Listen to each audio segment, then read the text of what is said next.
Hi there, YouTubers. This is a fascinating period of history we're living through. I really believe it is. Now, one of the reasons it's vaguely interesting is that quite a lot of people have been fairly critical of my black sheets, my groovy, trendy New Year's backdrop. Please iron your sheets, Robert, and show us more of your office. So I've done a little different angle here. This is my office. There's my computer. This is where I spend a lot of my time working. And I wouldn't have known that if what I was broadcasting was on normal telly. You might hear after sort of a year or something that somebody saw it and said, "Why didn't you iron that sheet in the background?"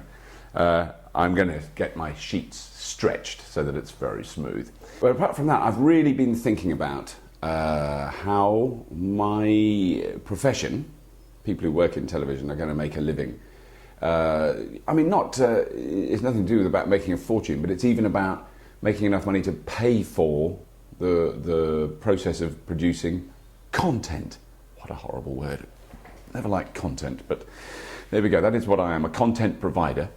And I'm working with different people who are setting up different things that are trying to find ways that in some sense, at some point, the productions that they work on can be monetized. Now, what's playing in the background here is in fact IT2I2, which is a DVD that I produced a couple of years ago, and which I've sold as a DVD. Now, I was never satisfied with that because it's so expensive to produce a DVD on a small scale. So for a small production company to produce it just becomes prohibitively expensive. Now, obviously now I could do this as a download. I've missed the boat with this particular production, but that's clearly, I would never do a DVD again. But interesting, I've just been listening to this guy called Jonathan Coulter, I think his name is, Jonathan Coulter.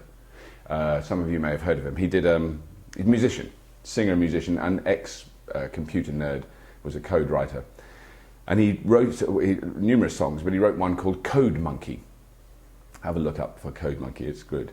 It's very funny. And he gave his songs away, all of them. He did a year as a blog, a bit like me making do last year. He did a year of making songs. And he gave them away, didn't charge anybody, you could download them. They were effectively like a podcast, so every week he'd have a new song up, and he did 52 songs in a year, gave them all away.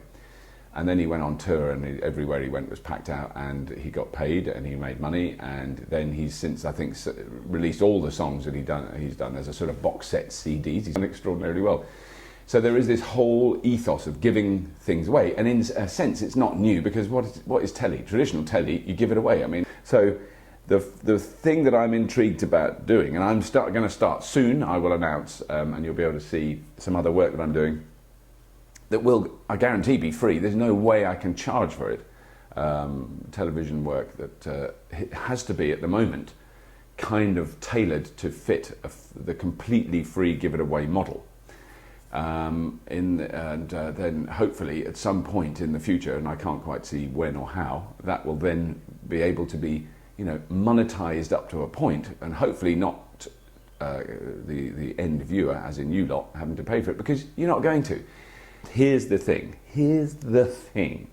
Okay, now, people I've met, because I don't want to give anything away, because it's effectively, it is illegal what they're doing. Anyway, have they just said to me, "Do you want to see any of these movies?" They download them from BitTorrent. They're in pristine DVD quality. We're not talking rubbish with someone walking across the screen like that in front of you. They're from a master tape of some sort. Someone's distributing them. It's very early stages now, but all the kids that are growing up now completely accept that you just want to see a movie. I'd love to see that movie, so I watch it. Where does it come from? I don't know. I watched it on my computer, I watched it on my iPod, I watched it on my telly because it was burnt to a DVD, my mate gave it to me. That's only got to grow to sort of 10-15% of the potential viewing public, and people are going to stop making movies. You go to see your mate round at his house, and instead of him lending you a DVD, he gives you one of these bloody things, a little flash drive like that. Look at the scale of that. That's 4 gigabytes. You probably get 4 mildly compressed Hollywood movies on that. So that technology is challenging, to say the least, isn't it? That is, no one quite knows how to do it. So it is all changing, and I'm trying very hard to keep up. And I'm enjoying doing it. I'm fascinated with the way that the kids watch stuff. It's completely different to the way I did. Format change, you see, that's the thing. I've never understood that before, but I have been through 4 format changes in that sense. I mean, the black and white telly, for a start, that's what it was like when I was a kid. Colour television, massive breakthrough. And it's really interesting how some format changes are massive and some are utterly irrelevant. Black and white telly to colour telly, believe you me, really exciting. What do you mean, television in colour? We couldn't believe it, boys and girls. It was shocking to see. Going from television 2 channels in this country for a long time to 4 channels to multi-channels. That was a fairly big change and a massive change in the industry. If you think about it, Red Dwarf, classic example, Red Dwarf TV show, which people taped on their VCRs. Then it came out as VHS tapes, which, believe me, it sold a lot. I don't know how many millions, but millions of copies. And the reason I know that is because I didn't get any money for them. Slight bitterness there. Pause for bitterness. And then it's come out on DVDs. Now, more recently, it's on DVDs. And so there are people who definitely watched the show on the TV and recorded it, watched it again. Then the VHS tapes came out, so they bought those.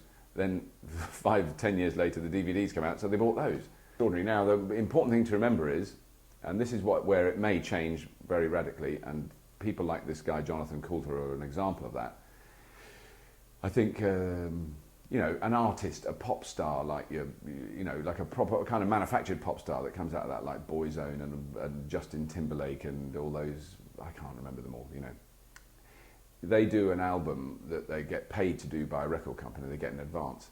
And it sounds like a lot of money. Say they get $500,000. My God! And they immediately buy a Hummer. And it is a hit.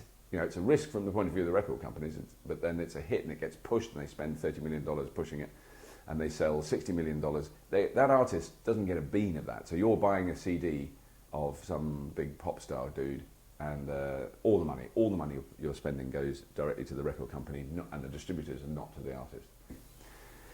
But surely a more sensible way of doing it is for that artist to release that music directly to the audience and then get all the money. And that applies for television, for publishing books, for all consumable media. There is no reason for an artist, someone such as myself, to go through a large corporation. Now, age has caught up with me and so has time, and I've gone on too long. So if you have been watching and listening, YouTubers, thank you very much.